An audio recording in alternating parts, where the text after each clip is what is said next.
কি ব্যাপার আপনি তো আইছেন লগে করে আবার হ্যাগোলেস আপনার জন্য একটা গিফট নিয়ে এসেছি আর এটা দেওয়ার জন্য আমরা আসছি 10 লাখ টাকা দিয়ে কিনছে। তুমি তো সারা জীবন বস্তিতে থেকে আইছো, এত দামি জিনিস কোনোদিন চোখ থেকে দেখছো? জিনিসটা নিয়ে নাও। ছেলেটার মনটা কিন্তু অনেক ভালো। সত্যি ও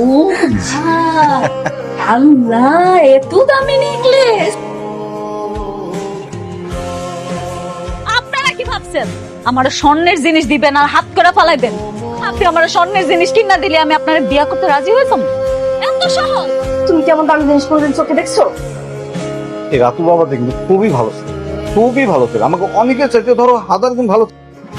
ওরিয়া ওনাদের ঘাড় ধাক্কা দিয়ে বাড়ি করে রাতুল অনেক ভালো ছেলে, তুমি ওর বিয়ে করো, দেখো তুমি খুব ভালো থাকবা। বলতেছি সিকিউরিটি ওদেরকে খাট ধাক্কা দেবে